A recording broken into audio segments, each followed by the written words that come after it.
अस्सलाम वालेकुम, welcome to report card. मैं हूं अफसा कोमल। मसला कश्मीर पर सलामती काउंसिल के इजलास के इनेकाद पर सलामती काउंसिल की बंद कमरा मीटिंग जारी है। ये 50 साल में पहला मौका है जब खुसूसी तौर पर मसला कश्मीर पर दोनों ममालिक के दरमियान जारी तनाज़े पर गौर के लिए सलामती काउंसिल की ये मीटिंग तलब की गई है, चाहे वो एक मुशावरती इजलास ही क्यों ना हो। सलामती काउंसिल के 5 मुस्तकिल मेंबरान में से सिर्फ चीन पाकिस्तान की खुलकर हिमायत करता है, जबकि जो दीगर 4 अरकान हैं वो पाकिस्तान और भारत पर जोर देते हैं कि वो मसला कश्मीर को दो तरफा बातचीत के जरिए हल करें। इन 4 ममालिक में बरतानिया, फ्रांस, रूस और अमरीका शामिल हैं। तहम भारत आलमी ताकतों के इस मुतालबे को अपनी हिमायत तस्वुर करता है और कश्मीर पर किसी भी किस्म के मुज़ाकरात को मुस्तरद कर चुका है, जबकि भारत कश्मीर को अपना दाखिली मामला भी करार देता आया है। दूसरी जानिब भारत न सिर्फ LOC की खुली खिलाफ वर्जी कर रहा है, बल्कि भारतीय वजीर दिफा राजनाथ ने कश्मीर के मामले पर एटमी हथियारों के इस्तेमाल की धमकी तक दे दी है।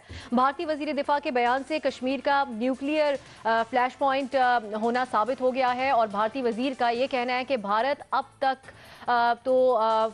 फर्स्ट यूज की पॉलिसी पर कायम रहा है। मुस्तकबिल में क्या होगा इसका इन्हिसार हालात पर होगा, जो हालात बनेंगे उसके बाद ही पता चलेगा। वजीर आज़म इमरान खान पहले बढ़ती जारहियत पर जंग का खदशा जाहिर कर चुके हैं। चुनाचे जो सारी सूरत हाल बन रही है, जो भारतीय वजीर दिफा भी अब बयान है, सबको देखते हुए हमारा सवाल अपने पैनल के लिए कुछ इस तरह से है। कश्मीर पर सलामती काउंसिल की बंद कमरा मीटिंग, भारत की कंट्रोल लाइन पर बिला इश्तियाल फायरिंग, चार पाकिस्तानी फौजी शहीद, जवाबी फायरिंग में 5 भारतीय फौजी हलाक। क्या वजीर आजम का बढ़ती जारहियत के नतीजे में जंग का खतरा दुरुस्त है, जो खदशा उन्होंने जाहिर किया था, हाँ या नहीं?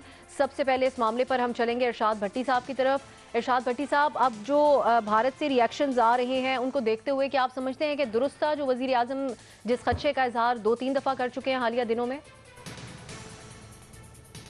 जी बिल्कुल दुरुस्त है। आपको पहले भी कहा है ना कि जैसे एक पागलों का जत्था है जो हिंदुस्तान पर लग रहा है कि कब्जा करके बैठा हुआ है। एक वो जैसे ईंटें उठाकर वो पीछे नहीं पागल भागते, हजूम के पीछे भागते और जो सामने चढ़ता है उसको ईंट मार देते हैं। ऐसे पागल लोग, ऐसे मेंटल सिर के वो बिल्कुल दिमागों के बगैर। देखें, 17 जनवरी 1948 को सलामती कौंसिल करारदाद 38 पास होती है। ये एक लंबी हिस्ट्री है जिसमें मैं 2-3 आपको बताता हूँ कि 17 जनवरी 1948 को सलामती कौंसिल में करारदाद नंबर 38 पास होती है। दोनों मुल्क इश्तियाल अंगेज बयानात से गुरेज करें। 20 जनवरी 1948 मसला कश्मीर पर 3 रुकनी कमीशन बनता है। 3 जून 1948 करारदाद नंबर 51 में 51 में कमीशन को काम तेज करने और दोनों मुल्कों से राब्ते का कहा जाता है। 13 अगस्त 1948 करारदाद मंजूर होती है, दोनों मुल्क सीज फायर करें। 5 जनवरी 1949 सीज फायर, फोर्सेस की वापसी, राय शुमारी, मुतल्लक करारदाद मंजूर होती है। 14 मार्च 1950 करारदाद 80, दोनों मुल्क अमनो अमान के लिए ज़रूरी इकदाम करें। 12 अप्रैल 1950 सर ओवन डिक्सन को नुमाइंदा मुकर्रर किया जाता है। उसके बाद मशहूर मारूफ डिक्सन रिपोर्ट आती है। 23 दिसंबर 1952 में करारदाद 58, दोनों मुआलक करारदादों पर अमल करें। फिर 1964, 65 और 71 की जंगों में यह मसला कश्मीर आता है और अब सलामती कौंसिल में बहुत ज्यादा उम्मीद नहीं है, बहुत ज्यादा चांसेस नहीं है। एक ब्रेक थ्रू है, वन विंडो अपॉर्चुनिटी है, एक अपॉर्चुनिटी है, मौका है, चांस है।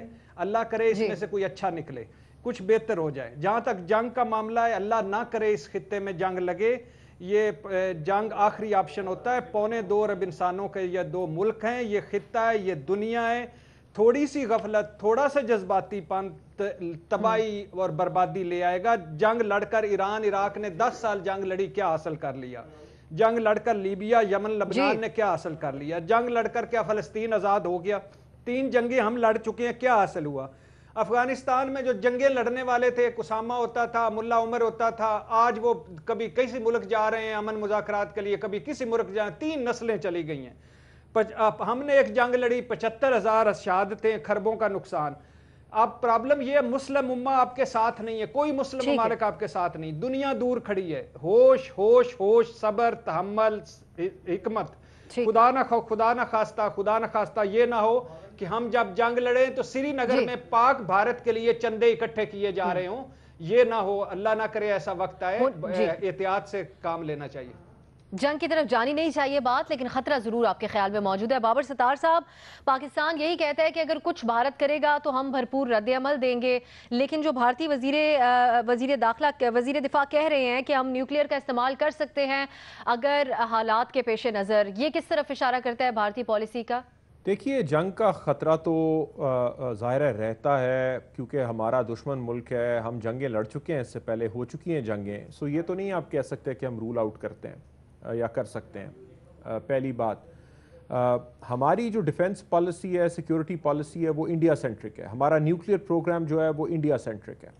सो हम ये नहीं कहते कि हम रीजनल पावर बनना चाहते हैं, ग्लोबल पावर बनना चाहते हैं, इस वजह से हम ये कहते हैं कि जनाब एक बड़ा मुल्क है, उसके साथ हमारे बुरे ताल्लुकात हैं, उसके साथ हमारे टेरिटोरियल डिस्प्यूट्स हैं, झगड़ा चल रहा है पिछले 70 साल से। इस वजह से सेल्फ डिफेंस के लिए और फिर उस सेल्फ डिफेंस में जब एक दफ़ा इंडिया ने न्यूक्लियर वेपन्स एक्वायर कर लिए तो हमने एक न्यूक्लियर वेपन प्रोग्राम किया, और हमारा nuclear weapon programme India focused है। हमारे मिसाइल प्रोग्राम्स हैं वो इंडिया फोकस्ड हैं, क्योंकि और हमारे कोई एम्बिशंस नहीं है इस तरह के जो हमारी ऑफिशियल स्टेट पॉलिसी है। और इसी वजह से चूंकि हम छोटा मुल्क हैं और हमारी एबिलिटी सेकंड यूज़ की कम है इंडिया की निस्बत, क्योंकि वो एक बड़ा मुल्क है, इस वजह से पाकिस्तान की पॉलिसी हमेशा ये रही है कि हम फर्स्ट यूज़ को कभी रूल आउट नहीं करेंगे, और इंडिया की पॉलिसी रही है कि हम न्यूक्लियर जंग नहीं लड़ना चाहते, हम कन्वेंशनल जंग भी लड़ सकते हैं, इस वजह से हम फर्स्ट यूज़ नहीं करेंगे। अब इन हालात में जिस तरह की आजकल रजीम है वहाँ पे, वो एक जो कुछ काम हो रहे हैं ये बड़े एक्स्ट्रॉर्डनरी से काम है। यानी मोदी रजीम जो ये इन्होंने कॉन्स्टिट्यूशन में चीज़ें तब्दील की, जिस तरह से कश्मीर में उनकी पॉलिसी है, जो पाकिस्तान में के साथ पॉलिसी रही पुलवामा के बाद और उससे पहले भी कि जी हमने टारगेटेड अटैक्स किए पाकिस्तान के अंदर, ये काम किसी रजीम ने इससे पहले नहीं किए। सो ये कहना कि एक मोदी रजीम के होते हुए जंग का खतरा नहीं है, बिल्कुल जंग का खतरा है, हो सकती है। और मेरा ख्याल है कि यहाँ पे जो लोग ऑनर की बहुत ज़्यादा बात करते हैं, उन्हें सोचना चाहिए कि जंग का नतीजा क्या होता है।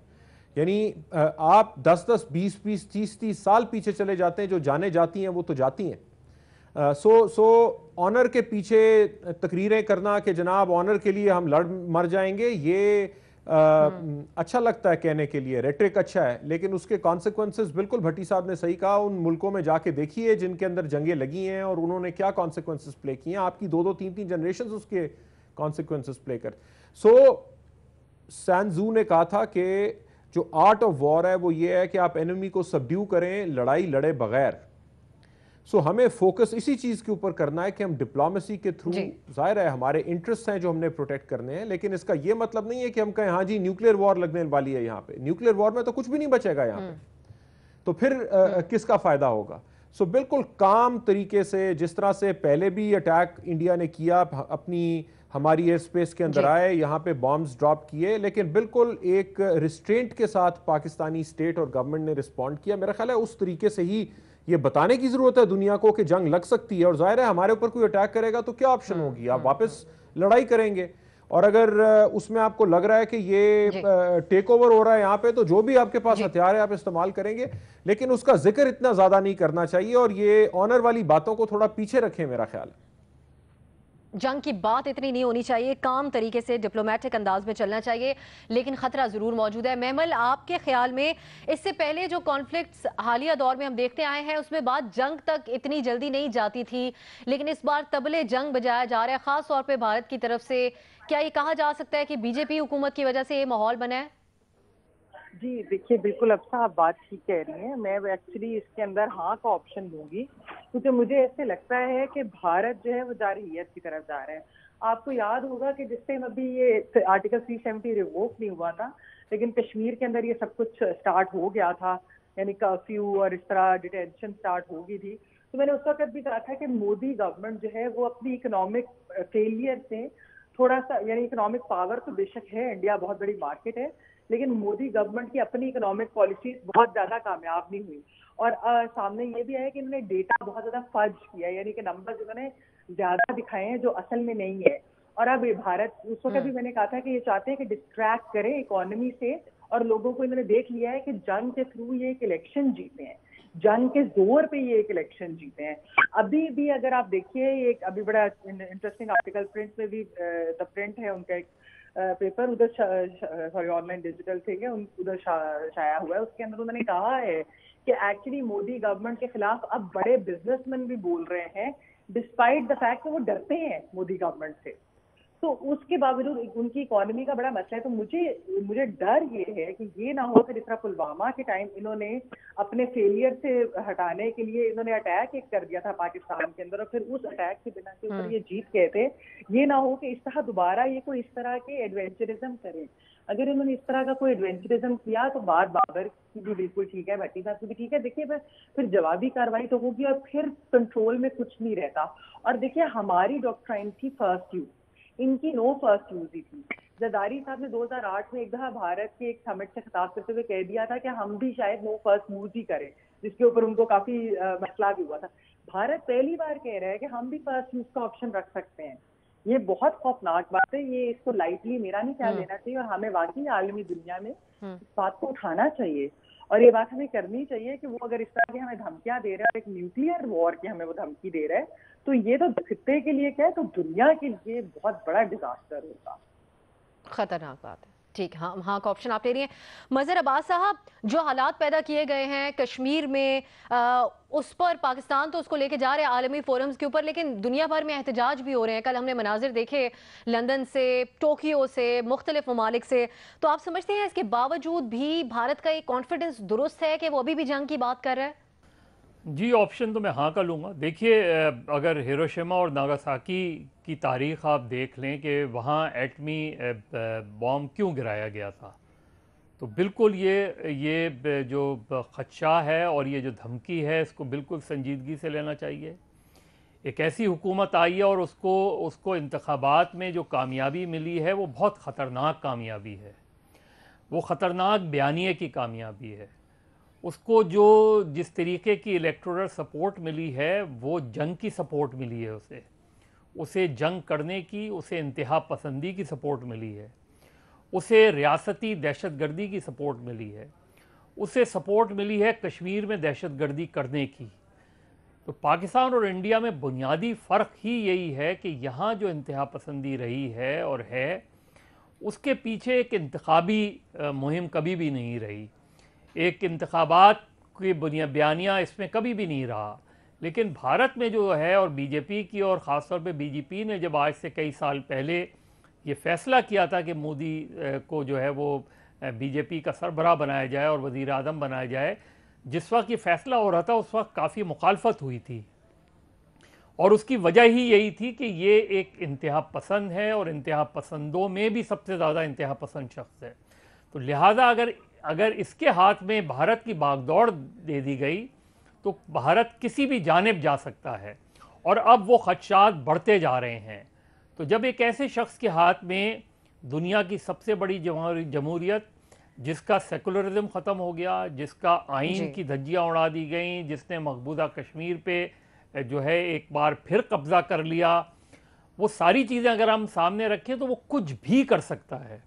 लिहाजा जो शख्स कुछ भी कर सकता है और जो अनप्रेडिक्टेबल है, लिहाजा ऐसे शख्स के सिलसिले में आपको बहुत ज़्यादा अलर्ट रहना पड़ेगा। और ये बात दुनिया को बावर कराने के लिए मेरा ख्याल है हमें बहुत ज़्यादा प्रोएक्टिव करना है। इंडियन सोसाइटी के अंदर ये बातें आ रही हैं कि एक ऐसे शख्स के हाथ में हुकूमत आ गई है और दोबारा मुंतखब हो गया है कि जो सिर्फ भारत के अंदर और रीजन के अंदर खून खराबा देखना चाह रहा है, इंतहा पसंदी देखना चाह रहा है, कश्मीर में जलियांवाला बाग जो है एक से ज़्यादा करने के मूड में नज़र आते हैं। लिहाजा इस चीज़ को रोकना बहुत ज़रूरी है और ये हमें बिल्कुल तैयार रहना चाहिए। और मेरा ख्याल है जो खदशा है इमरान खान साहब का वो बिल्कुल दुरुस्त है, बिल्कुल दुरुस्त है। और ये भारत से भी आवाज़ें उठ रही हैं कि इसका नुकसान जो पॉलिसी है मोदी की उसका बहुत होगा भारत को भी, लेकिन वो आवाज़ें भी दबा दी जाती है। हफीजुल्लाह न्याई साहब की तरफ जाएंगे। न्याई साहब, आपके ख्याल में पहले ये कहा जाता था कि जंग की बात ना की जाए, अमन की बात की जाए, लेकिन अब जो हालात हैं उसका क्या तकाजा है आपके ख्याल में? अब सब पहले तो तयन करें कि हम खड़े कहाँ हैं।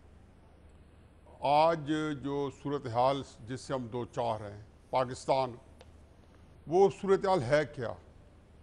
एक कश्मीर का जो मसला है जिसने भारत और पाकिस्तान को 3 दफ़ा आमने सामने जंगों में डाला, अगर कागल की शामिल कर ले तो 4, और इसके अलावा लामतनाई सूरत सिलसिला है जो एक दूसरे के अंदर अंदरूनी मामलात में, दहशत गर्दी में, हर तरह की मुदाखलत के इल्ज़ाम एक दूसरे पर लगते रहे हैं।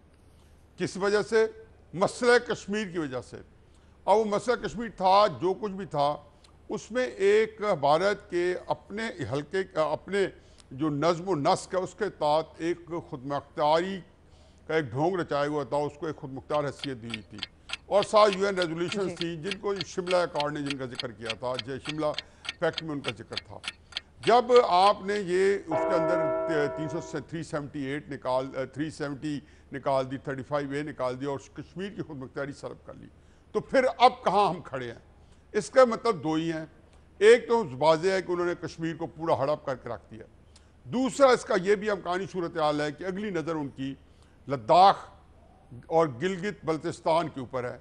सियाचिन में जब वो 80s के अंदर आया था तो उससे उसने एक ऐसी पोजीशन हासिल की थी जो अब उस वक्त समझ नहीं आती थी, अब समझ में आती है जो मौजूदा हालात में, जहाँ से वो पाकिस्तान को, लद्दाख को, गिलगित बल्तिस्तान को बहुत आसानी से अटैक भी कर सकता है और ज़्यादा उसकी मजबूत पोजीशन भी है। दूसरी बात यह है कि हमने यहाँ पे जो दबे अल्फाज में पिछले 12 दिन से जब से वाक़या हुआ है एक टग ऑफ वॉर चल रही थी, और दबे अल्फाज में जो कुछ कहा जा रहा था कि हम हर इंतहा पे जाएंगे, हम हर चीज़ करेंगे, तो बेसिकली वो रेटरिक थे। इसमें दो चीज़ें थी, एक पाकिस्तान अपना डिफेंसिव बता रहा था और दूसरा यही बता रहा था कि कल को आपने कर्फ्यू उठाया और कश्मीर के अंदर यकीनन खून की होली खेली जानी है, यकीनन बहुत बड़ा ब्लड शेड होगा, और या वो कर्फ्यू के अंदर रख के लोग जो है वहीं पर अपने घरों के अंदर जिनको जिंदा बना दिया गया है उसी के अंदर वो भूखे प्यासे मर जाएंगे, बसूरत दीगर बाहर निकले तो इंडियन फौज से लड़के मर जाएंगे। इसमें पाकिस्तान से समझता है कि इंडिया इस फ्रस्ट्रेशन में पाकिस्तान पे अटैक ना कर दे। अब इन दोनों सूरतों के बाद हमारे पास तो चॉइस है नहीं। हमें, मुझे अफसोस ज़रूर होता है कि सिक्योरिटी काउंसिल की मीटिंग जिसके ऊपर हमने एक खाम ड्रम मीटिंग की, कल ही हमारे वजीर ख़ारजा ये फरमा रहे थे और हमने बहुत यहाँ वाह की, अब वो पता चला कि उस मीटिंग नहीं है, वो एक कंसल्टेशन है, और उसमें भी इतना झगड़ा हुआ है कि फ्रांस का और चीन का, कि चाइना ने कहा जैसे लेटर पे या जैसे कहने पे 5 मेंबर्स आज बैठ रहे हैं शाम को, वो कहते थे इसको कश्मीर के बारे में डिस्कस किया जाए, फ्रांस कहता था कि डिस्कस जरूर करें लेकिन अदर आइटम्स में रख के करें, इसको आम मीटिंग ऐसा ना बनाए, और ये जुमेरात को नहीं होगी, जुमे को होगी जिसमें अदर आइटम ज्यादा होते हैं। तो हम बुनियादी तौर पर हमें तो मुझे ये भी पता करना है कि आया हम जो जिस तरीके से आगे चल रहे हैं हमारे कोई अंदर कोई कोऑर्डिनेशन ठीक जा रही है, हमारे अंदर अपना जिसको कहना चाहिए कि अपने अंदर जो घर की सूरत हाल है वो दुरुस्त है। बाकी है कि जंग हमारे पास चॉइस नहीं है, लेकिन खतरा जरूर मौजूद है, खतरा मौजूद है, बल्कि मेरा ख्याल है कि इसके अलावा कुछ चारा नहीं है कि हमारे पास कुछ चॉइस इंडिया ने छोड़ी नहीं है, बजाय इसके को उसी तरफ हम हर लम्हा जो है चॉइस नहीं है आपके ख्याल में। ठीक है, हमारा पैनल इस बात पे हाँ का ऑप्शन ले रहा है, ये समझते हैं कि खतरा जरूर मौजूद है क्योंकि मोदी से कुछ भी एक्सपेक्ट किया जा सकता है और लिहाजा वजीर आजम ने जो खदशा जाहिर किया है वो दुरुस्त है। एक ब्रेक लेंगे, एक और मामला है, गुफ्तगू करेंगे ब्रेक के बाद।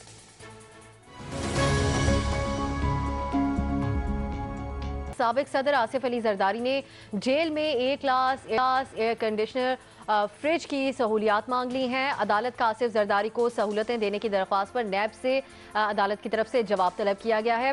तफसीलात के मुताबिक वकील लतीफ़ खोसा ने साबिक सदर आसिफ जरदारी के लिए जेल में सहूलतें देने की दरख्वास्त दी है। वकील ने कहा है कि अडियाला जेल में 1 लाख सहूलतें फराहम की जाएँ, जबकि एयर कंडीशन फ्रिज की सहूलत, अखबारात, किताबें भी उनको फराहम की जाएँ। अदालत ने आसिफ जरदारी को सहूलतें देने की दरख्वास्त पर नैब को नोटिस जारी करते हुए कहा कि नैब सहूलतें फराहम करने से मुतालिक दरख्वास्त पर जवाब दे। जाली अकाउंट्स केस में गिरफ्तार आसिफ जरदारी को जिस्मानी रिमांड खत्म होने पर इस्लामाबाद की एहतसाब अदालत में पेश किया गया। दौरान समात वो रोस्ट्रम पर आए और शिकवा किया कि उन्हें ईद की नमाज नहीं पढ़ने दी गई, जबकि अदालती इजाजत के बावजूद उनको उनकी साहिबजादी से मुलाकात भी नहीं करने दी गई। इसी पर हम गुफ्तगू करेंगे अपने पैनल से। सवाल इस तरह से है, जाली आसिफ जरदारी ने जेल में 1 लाख की दरख्वास्त कर दी, क्या आसिफ जरदारी की दरख्वास्त कबूल होनी चाहिए, हाँ या नहीं? सबसे पहले हम इस मामले पर मजहर अब्बास साहब की तरफ जाएंगे। मजहर साहब, क्या समझते हैं आप? देखिए, मुझे ये समझ में नहीं आ रहा मुझे कि नैब को क्यों ख़त लिखा गया है। इसलिए कि अगर जेल कस्टडी हो गई है तो जेल मैन्यूअल फॉलो होगा और जेल मैन्यूअल में ए कैटेगरी, बी कैटेगरी और सी कैटेगरी ये बहुत क्लियरली डिफाइन है कि कौन ए कैटेगरी के लिए क्वालिफाई कर सकता है, कौन बी के लिए, कौन सी के लिए। अब अगर जरदारी साहब ए कैटेगरी के लिए क्वालिफाई कर सकते हैं तो उसमें कोई रुकावट नहीं होनी चाहिए, उन्हें ए कैटेगरी मिलनी चाहिए। लेकिन ये जेल मैन्यूअल और जेल सुपरिटेंडेंट और वो डिसाइड करते हैं, तो मुझे नहीं, या अगर कोई ऐसा मसला हो तो होम डिपार्टमेंट डिसाइड करता है। लेकिन नैब का जेल कस्टडी के बाद नैब का उस तरीके से गालिबन कोई वास्ता रहता नहीं है जहाँ तक फैसिलिटीज़ देने का मामला है, जेल फैसिलिटीज़ की बात कह रहा हूँ। तो मेरा ख्याल है कि अगर जरदारी साहब क्वालिफाई करते हैं, फॉर्मर प्रेसिडेंट भी रहे हैं, गालिबन उसमें ये भी होता है कि आप ग्रेजुएट हैं या मास्टर्स हैं, तो उस लिहाज से भी आप क्वालिफाई कर सकते हैं, वो फैसिलिटी ले सकते हैं। तो अगर जेल मैन्यूअल को वो फॉलो कर रहे हैं और जेल मैन्यूअल के मुताबिक जरदारी साहब को फैसिलिटीज मिलनी चाहिए और वो अगर क्वालिफाई करते हैं बिल्कुल मिलनी चाहिए। लेकिन इसमें नैब का इंटरफेरेंस उस लिहाज से कम मेरी उसमें नहीं है कि वो कोई भी उसमें उस तरह इंटरफेयर कर सकता है। ये प्योरली ठीक है जेल सुपरिटेंडेंट या मैक्सिमम होम डिपार्टमेंट का मामला होता है। ठीक है, तो बाबर साहब आपके ख्याल में जेल मैनुअल के मुताबिक ही होना चाहिए या फिर नैब इस पे फैसला कर सकता है? नहीं, नैब नहीं फैसला कर सकता। मजहर साहब सही फरमा रहे हैं, जेल मैनुअल के लिहाज से ही होगा। लेकिन देखिए, होता आमतौर पे यही है कि जब आप जुडिशल कर देते हैं तो गवर्नमेंट खुद डिटर्मिन करती है जेल मैनुअल के लिहाज से कि आपकी क्या क्लास है और आपको अकॉर्डिंगली फैसिलिटीज़ देते हैं। लेकिन अगर आपको अकॉर्डिंगली वो फैसिलिटीज़ नहीं दे रहे हो तो फिर, और अगर डिसएग्रीमेंट हो कि क्या फैसिलिटीज़ मिलनी है और क्या नहीं मिलनी, तो कोई भी जो अक्यूज़ड है वो फिर अदालत से रब्ता कर सकता है और उसे कह सकता है कि ये मेरा हक बनता है कानून के नीचे और ये मुझे फैसिलिटीज़ दी जाए। सो गालिबन हुआ यही होगा कि जो उन्हें फैसिलिटीज़ ऑफर कर रहे होंगे वो उनके ख्याल से जिस क्लास में वो फॉल करते हैं उसके मुताबिक नहीं होगा। सो इस वजह से उन्होंने अब अदालत में एक एप्लीकेशन फाइल की है और चूंकि मसला अदालत में गया है तो अदालत की फिर एक रूटीन की कार्रवाई है कि कोई भी एप्लीकेशन आए तो दूसरी पार्टी को फिर वो नोटिस करते हैं कि आप इस पर अपना जवाब दे दीजिए और फिर उसके बाद फैसला कर देंगे। तो नैब का कोई इसमें सवाबदीदी इख्तियार नहीं है, फैसला तो कानून के लिहाज से ही होगा और जो जेल मैनुअल में लिखा हुआ है उसके लिहाज से ही होगा। जी ठीक है, तो हफीजुर न्याई साहब आपके ख्याल में जो शिकवा कर रहे हैं आसिफ जरदारी साहब कि उनको साहिबजादी से नहीं मिलने दिया गया, ईद की नमाज नहीं पढ़ने दी गई, इस सारे मामले को आप कैसे देख रहे हैं? वो तो खैर उन्होंने ज़ाहिर पिछले दिनों की बात की जब वो नैब कस्टडी में थे तो वहाँ पे शुमार शिकायत रही। देखिए, मैं तो बुनियादी तौर पर पहले तो कमेंट दे दूँ आपके कुछ सवाल के जवाब में कि जैसे मजहर साहब ने कहा कि जेल में तबकाती निज़ाम कायम है और ज़ाहिर है को जरदारी साहब ने कायम नहीं किया। पिछले 100 साल से 80 साल से जब से जेलों के सिस्टम बने हैं वो एक अंग्रेज़ों ने जो और उनके SOPs बनाए हुए उसी के मुताबिक आज भी वो निज़ाम चल रहा है। तो एक रियासत का सरबराह रह चुके हैं। तो मेरी तो समझ से बाल आता है कि अगर एक क्लास जरदारी साहब नहीं डिज़र्व करते तो फिर कौन करता है? अगर वहाँ पे क्लासेस भी हैं और जरदारी साहब जो एक रियासत पाकिस्तान के सरबराह रह चुके हैं और किसी वजह से उनको किसी इल्ज़ाम के अंदर धरे जा चुके हैं। दूसरी बात यह जी, मैं एक हकीकत मुझे बड़ी तकलीफ़ होती है, बार बार आप ये क्वेश्चन डिस्कस करते हो, नैब ने जितने ये केसेस बनाए हैं ये सारे के सारे गैर कानूनी हैं, इलीगल हैं और नैब के जब भी आप प्रोसीजर डिटेल में किसी बाबर सत्तार साहब पार्टी को सुना दें उसके पवेव में ये आते ही नहीं है जिसमें पकड़ा हुआ है। तो जब एक विहंगम चीज़ चल रही है कि आपने किसी को गैर कानूनी तौर पर, ये मनी लॉन्ड्रिंग के केसेस हैं, आप यकीनन मैं जब इसकी डिटेल पढ़ता हूँ तो मुझे हैरत होती है कि यार कहाँ से इन्होंने ये ओवर स्टेच किया है। आया उन्होंने कुछ नैब के कानून साफ सुथरे हैं, बताते हैं किस किस मामले में आप किसी को अप्रीहेंड कर सकते हैं। और मनी लॉन्ड्रिंग जो है पाकिस्तान में 2016 तक कभी क्राइम ही नहीं रहा था और उसकी वजह ये थी कि एनकरेज किया जाता था। मुझे तो कोई गर्ज नहीं, लेकिन अगर गैर कानूनी तौर पर पकड़ा हुआ है तो फिर कुछ भी नैब कर सकती है। तो यहाँ पे जो कोई नैब कर रही है और जो कुछ नैब का एक ट्रैक रिकॉर्ड है और फिर जो नैब के बारे में जो पब्लिक के अंदर जो कुछ सामने आया है, इसके बावजूद वो अपने गिरबान में नहीं झांकते और लोगों की पकड़ धकड़ शुरू की हुई है। लगे रहे जब तक निजाम चल रहा है, एक कोरियन का, ताकत का, धोस धांधली का और जबरो सितम का, कुछ चीजें अभी अल्लाह मियां ने दिखा दी हैं जो पाकिस्तान की सूरत हाल इकॉनमी की और बाकी चीजों की, बाकी और सामने आ जाएगा, मुल्क का देख लेंगे। इरशाद भट्टी साहब आपके ख्याल में, ठीक, इरशाद साहब आपके क्या ख्यालात हैं? अगर करते हैं क्वालिफाई तो मिलनी चाहिए सहूलियात आसिफ जरदारी साहब को? देखिए, पहली बात है, ईद की नमाज ना पढ़ने देना और अदालत ने इजाज़त दी थी और बच्चों को ना मिलने देना, ये गलत है, अफसोसनाक है, ये नहीं होना चाहिए था। दूसरी बात है, एक क्लास की दरखास्त कर दी। सवाल ऐसा है जैसे मौसूफ पहले कहीं एक 10 बाई 10 की काल कोठरी में फ़र्श पे बैठे हैं। सवाल ऐसा है कि जैसे यहाँ कानून की बड़ी हुक्मरानी और अमीर गरीब शेर बकरी सब एक घाट से पानी पी रहे हैं। हालांकि फातह बलूचिस्तान सिंध के हुक्मरान हर सेनेट इलेक्शन के तीर कमां, स्विस बैंकों सरे महल के आशकां, 25 वॉल्यूम्स वाली GIT रिपोर्ट के रूए रवां, भुट्टो अज़म के मर्दे बोरां, जनाब मोहतरम आला हजरत इज़्ज़त माब, सियासत के सुरखैल सुरखाब, चंदे माताब नूर आफ्ताब। आसिफ अली जरदारी साहब जब इस्लामाबाद नैब की हिरासत में थे, बजाय तब एयर कंडीशन कमरा था, डबल बेड था, बेड की साइड पे थोड़ा सा करके जदीद तरीन मसाजर चेयर थी जिस पर वो हर वक्त बैठे रहा करते थे। मसाजर चेयर के राइट साइड पर हैंगरों में लटके हुए कपड़े थे, हर वक्त इनका अटेंडेंट मौजूद था जो बाजू पे लगी हुई एक चिप लगी हुई थी जिससे वो BP और शुगर चेक किया करता, तो उनको वाकई शुगर और BP का प्रॉब्लम है। चहलकदमियाँ थी, परहेजी घर के खाने थे। अब जेल में वो मांग रहे हैं, खुदा के लिए बंद करें ये मजाक, ये मखौल, ये आपने बैठ के तो इस मुल्क को तमाशा बना दिया है। ये सदर था तो सदर को बन के ये काम करने थे इन्होंने।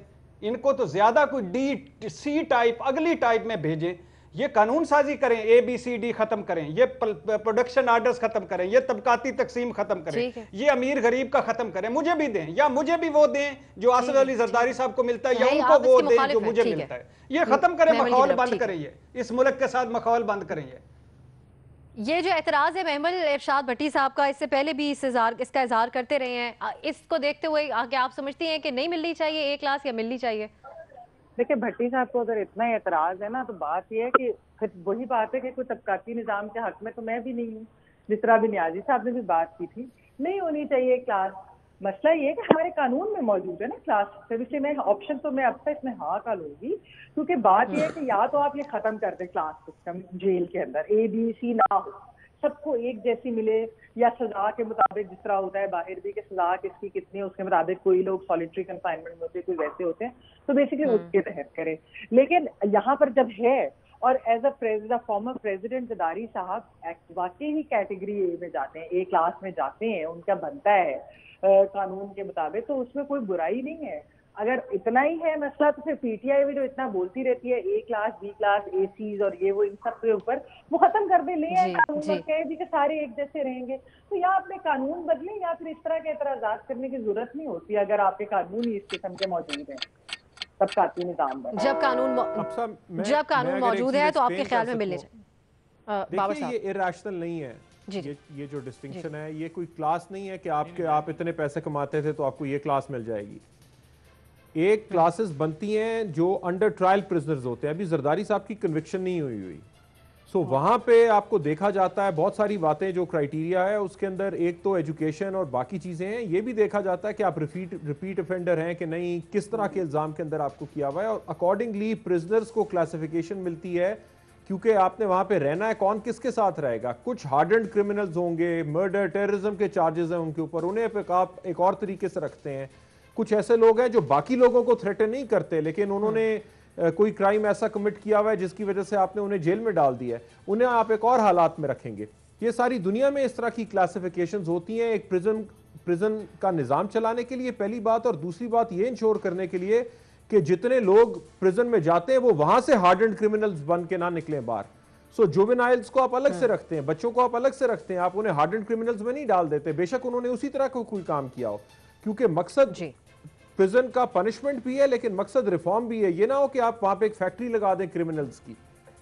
सो इसके पीछे कुछ लॉजिक है, उससे आप ट्वीक तो कर सकते हैं, लेकिन ये कहना कि बिल्कुल एक तरह के जगह पे आप लोगों को रखेंगे, ऐसा नहीं है, क्योंकि क्राइम्स मुख्तलिफ होंगे, उनकी अपनी हिस्ट्री मुख्तलिफ होगी, और उसके लिहाज से प्रिजन की एडमिनिस्ट्रेशन के लिए आपको कुछ डिस्टिंक्शंस क्रिएट करनी पड़ेंगी। अब सिर्फ 5 सेकंड इस तरह के कवानीन पूरी दुनिया में बात ये एक चीज ऐड कर दूं। एक जमाने में भट्टी साहब एक लाइन में ऐड कर लेंगे। अब से एक लाइन में मेरी कहनी, एक जमाने में ये मैं आपका नहीं पता, अभी यही होता होगा, लोग मैट्रिक करते थे, एफए करते थे, बीए करते थे, एलएलबी करते थे या कोई और प्रोफेशन करते थे, उनको बेटर क्लास मिलती थी। अंदर ही जेल के अंदर एक निजाम था इम्तिहान लेने का, देने का, और लोगों के अंदर इस क्लास लेने के लिए बड़ी तगड़ होती थी। ठीक है भट्टी साहब। अच्छा अब सा ये इस मुल्क में ये देखें, ये मजाक है बड़ा, ये बड़ा घनौना मजाक है। आप देखिए प्रोफेसर जो पढ़े लिखे हैं यूनिवर्सिटीज के, उनको हथकड़ियां लगी होती हैं। ये जो हमारे नस्लें खा गए, हमारा 30-30 साल खा गए हैं, इनको मसाजर चेयरों पे बिठाया होता है। हमें या तो सारों को एक बाहर निकलना चाहिए और कहना चाहिए कि जो पढ़े लिखे हैं वाकई उनको दें। इन पे क्यों ममता जागती है, और इनको रखें सबसे उन जराइम पे। ये तो बाहर से इतने सीखे सिखाए हैं कि ये अंदर वालों को सिखाएंगे कि जुर्म कैसे किया जाता है। ये 25 वॉल्यूम्स की जो आई है जेआईटी, इसमें ये तो किताबों में पढ़ाने वाली जेआईटी है कि बच्चों को निसाब में सिखाएं। इससे आधी मेहनत में मुल्क ठीक हो सकता था। शख्सियात के लिए मुख्तलिफ चीजों को के लिए आगे रखें इनको, ये मत छोड़ें इनके, ये रहम दिली के खुदा तरसी वाले लोग नहीं है, ये रहम तरसी वाले लोग नहीं है। ये मैं आपको बता दूं, इनसे रहम नहीं करना चाहिए, खुदा के लिए इनको आगे रखनी चाहिए। सारी सहूलतें वापस ले इनसे। अब मुझे ब्रेक की तरफ जा रहे हैं, लेकिन साहब महमूद ने कहा कि अगर कानून मौजूद है तो उस पर अमल हो, लेकिन जो साहिबजादी से ना मिलने देना और नमाज ईद की अदा ना करने देना, ये तशवीशनाक बात है। इस पर सबका यही ख्याल था। एक ब्रेक लेंगे, उसके बाद बात करेंगे मिसबाह उल हक को टीम का हेड कोच और चीफ सिलेक्टर बनाने की बात की जा रही है, ये कैसा फैसला होगा, गुफ्तगू करेंगे क्रिकेट एक्सपर्ट से एक ब्रेक के बाद। पाकिस्तान क्रिकेट बोर्ड ने साबिक कप्तान Misbah ul Haq PCB cricket committee के रुकन हैं और कमेटी अरकान की सिफारिश से मिकी आर्थर के मुआहदे में तोसी नहीं दी गई। अब मिसबाह उल हक को कौमी क्रिकेट टीम के कैंप का इंचार्ज मुकर्रर किया गया है। मिसबाह उल हक एक सीनियर, एक रिस्पेक्टेड, एक्सपीरियंस्ड खिलाड़ी हैं। गुज़श्ता साल तक वो फर्स्ट क्लास क्रिकेट और PSL खेलते रहे हैं। पाकिस्तान क्रिकेट टीम को बैनुल अक़वामी क्रिकेट के आइंदा 42 में से 30 रोज टेस्ट क्रिकेट खेलनी है। PCB के director international cricket Zakir Khan ने कहा है कि टेस्ट क्रिकेट की तैयारी के लिए पाकिस्तान के कामयाब तरीन कप्तान मिसबाह उल हक का तजुर्बा हमारे खिलाड़ियों के लिए मुफीद साबित होगा। इस सारी सूरत हाल पे गुफ्तगू करेंगे। हमारे साथ क्रिकेट एक्सपर्ट्स भी मौजूद, हमारे साथ सिकंदर बख्त है, स्पोर्ट्स जर्नलिस्ट, सैयद याहिया हुसैनी, फैजान लखानी भी हैं, महमूद सरफराज और मजहर साहब भी हमसे इस मामले के ऊपर गुफ्तगू करेंगे। सवाल हमारा इस तरह से है, साबिक कप्तान मिसबाह उल हक को हेड कोच और चीफ सिलेक्टर बनाने पर गौर, क्या ये फैसला दुरुस्त है, हाँ या नहीं? सबसे पहले हम इस मामले पे सिकंदर बख्त की तरफ जाएंगे। सिकू भाई, वर्ल्ड कप के अंदर जो पाकिस्तान की परफॉर्मेंस थी उसके बाद तब्दीली तो करना ही थी, लेकिन एक पाकिस्तानी शख्सियत को ऑनर करना इस ओहदे के लिए एक बात तो ये है, लेकिन मिसबाह उल हक का जो तजुर्बा है, कप्तानी का जो एक्सपीरियंस है, उसको देखते हुए आप समझते हैं वो मौजूद शख्सियत है इस ओहदे के लिए? देखिए, मैं तो ये कह रहा था भी, मैं फैजान वगैरह से ये बात कर रहा था कि उमूमन हमने टेनिस में देखा है कि नॉन प्लेइंग कैप्टन, तो आप उसको कप्तान भी बना देते।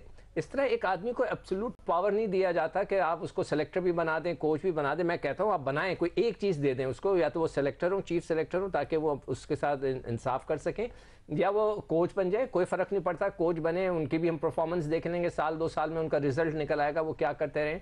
इसलिए कि जो वो कप्तान थे उनके बारे में भी वही होता था जो आज मैं अखबार में पढ़ रहा था कि कई लड़के जाते थे बगैर खेले वापस आ जाते थे, बगैर उनको खिलाया नहीं जाता था। उनके दौर में भी होता था, रोटेशन पॉलिसी उनके दौर में बिल्कुल नहीं थी एज अ कैप्टन, और वो जीते ज़रूर हैं, 26 टेस्ट मैचेस उनका रिकॉर्ड है, पाकिस्तान के बेस्ट है, मगर ये वो सारी फॉल्ट्स हैं जो उनके अंदर मौजूद हैं। तो देखें, PCB का जो रिवायत यही रही है कि वहाँ यस मैन चलता है, वो ऐसा आदमी जो उनकी हाँ में हाँ मिलाए, उनकी सारी चीज़ों को एक्सेप्ट करे। तो यही चीज़ जो है मिसबाह को, वो मिसबाह उल हक उनको बहुत सूट करते हैं। तो मैं समझता हूं कि उन्हें जो है एक चीज़ का ओहदा देना चाहिए था, ये सारी चीज़ें उनको दे दें तो बहुत प्रॉब्लम हो जाएगी। अब दूसरी चीज़ है कॉन्फ्लिक्ट ऑफ इंटरेस्ट, के क्या वो अब PSL तो पिछली दफ़ा खेल रहे थे, 2 साल उन्होंने 2 नौजवानों की जगह मारी है, अब वो क्या फिर PSL भी खेलेंगे या PSL की टीम के भी कोच होंगे? तो ये सारी चीज़ें हमें पता लग जाएँ तो बेहतर है। अभी तो ये नया नया है, अभी और बातें खुलकर सामने आएंगी। ये दोनों जिम्मेदारियां साथ मिलना, ये कितनी, जी ये पहले फैजान से हम जान लेते हैं। फैजान, ये कितनी अनयूजुअल बात है कि उनको कोचिंग की और चीफ सिलेक्टर दोनों की जिम्मेदारियां एक साथ दे दी गई हैं? जी बिल्कुल, देखिए पाकिस्तान क्रिकेट की तारीख में ऐसा वन मैन शो तो पहले नहीं मिला, लेकिन जो सबसे अहम बात यहाँ पर है, जिस तरह सिकंदर साहब ने भी पहले कही कि कॉन्फ्लिक्ट ऑफ इंटरेस्ट का जिक्र किया।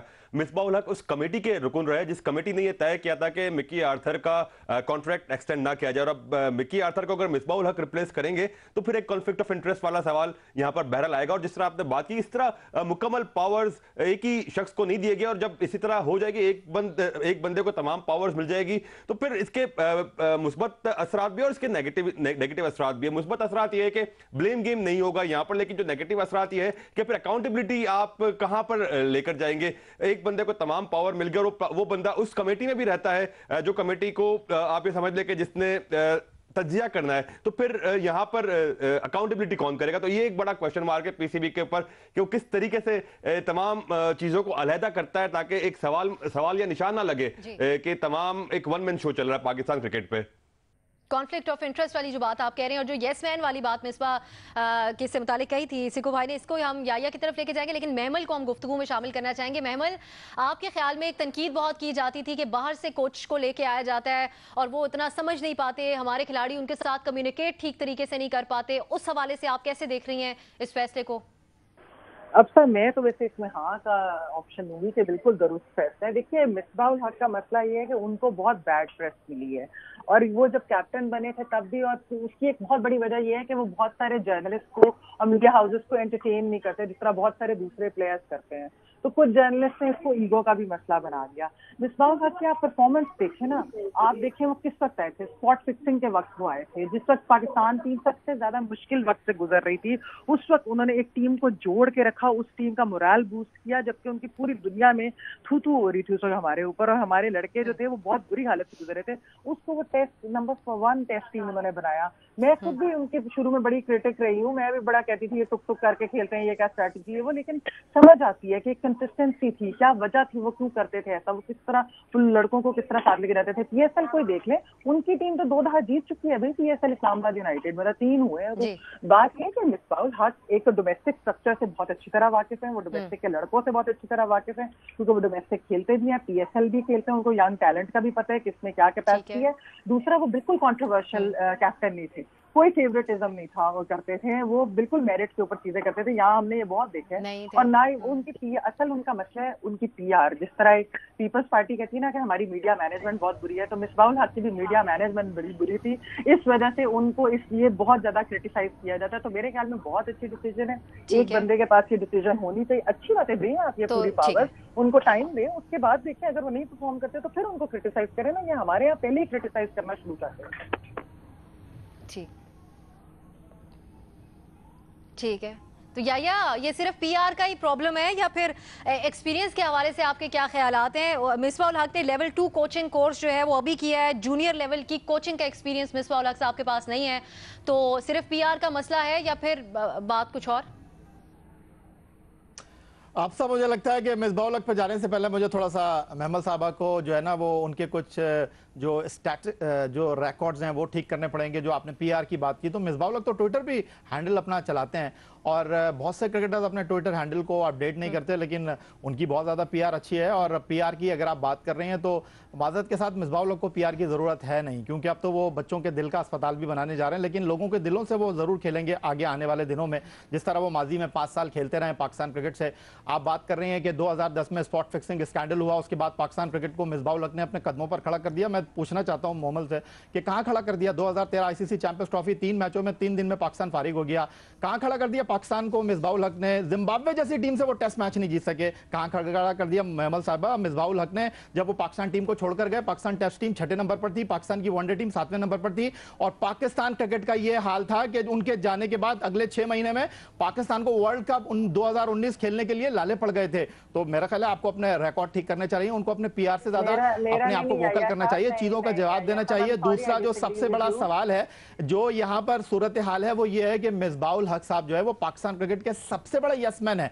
तो जो दूसरी जो सबसे बड़ी बात है कि मिसबाउल हक को जो लाने का फैसला किया गया, अभी तो ट्रक की बत्ती उन्होंने जलाई है। अभी ये फैसला होना बाकी है, वो बैटिंग कोच बनेंगे, पाकिस्तान टीम के हेड कोच बनेंगे, पाकिस्तान क्रिकेट बोर्ड की सिलेक्शन कमेटी के सरबराह बनेंगे, ये तो अभी तय होना बाकी है। लेकिन जो सबसे बड़ा सवाल है, आपने तो अभी से ही जो है दूध में महंगियां डाल दी हैं मिसबाउल हक को कैंप कमांडेंट बना के। आपने ये बता दिया कि कितना प्रोफेशनल अंदाज में ये क्रिकेट बोर्ड चल रहा है। मिसबाउल हक को आपने लाकर ये बता दिया, जिनको 2 साल पहले आपने हाथ जोड़कर कहा भाईजान आप क्रिकेट छोड़ दें, तो मिसबाउल हक साहब को आप एक बार फिर आप आगे लाने की तैयारी कर रहे हैं, क्योंकि उनसे बड़ा यसमैन पाकिस्तान क्रिकेट को मिला नहीं है। तारीख उठाकर देख लें किन खिलाड़ियों के साथ नाइंसाफी हुई, तो उस सईद अजमल के साथ मिसबाउल हक बेचारे खड़े नहीं हो सके, जिनकी क्रेडेंशियल की वजह से वो टेस्ट टीम में 26 मैचों में जीतने में कामयाब हुए। वो तो आज मोहम्मद हफीज के साथ नहीं खड़े हुए हैं, जिनको आज सेंट्रल कॉन्ट्रैक्ट से निकाल दिया गया है। तो पाकिस्तान को ऐसा ही कोच चाहिए, पाकिस्तान को ऐसा ही चीफ सिलेक्टर चाहिए।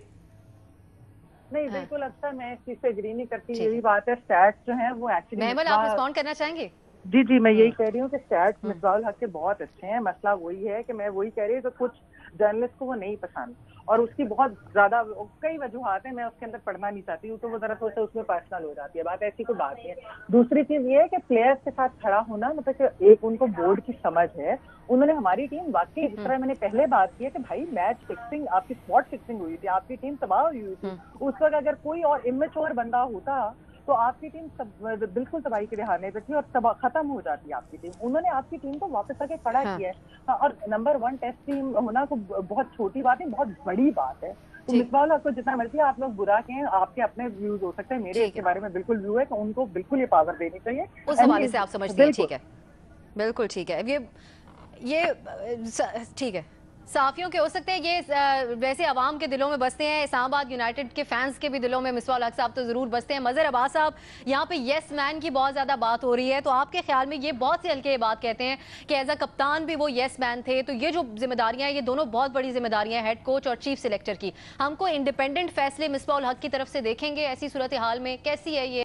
देखिए, मिसबाउल हक हो या ना हो, लेकिन ये बुनियादी फैसला मुझे दुरुस्त लगता है, क्योंकि आप अकाउंटेबिलिटी फिर कर सकते हैं। और मैं तो ये कहता हूं कि जो सिलेक्शन ऑफ द कैप्टन है वो भी एक ही शख्स के पास होना चाहिए, ताकि आप उसे रिस्पॉन्सिबल करार दे सकें, उसी को वो रिस्पॉन्सिबल, जैसे फुटबॉल में होता है कि कोच होता है वो पूरा रिस्पॉन्सिबल होता है उसका। देखिए, मिसबाउल हक, आप मिसबाउल हक कमेटी के मेंबर थे, मेरा ख्याल है कमेटी का मेंबर उन्हें नहीं रहना चाहिए अगर उनको करते हैं।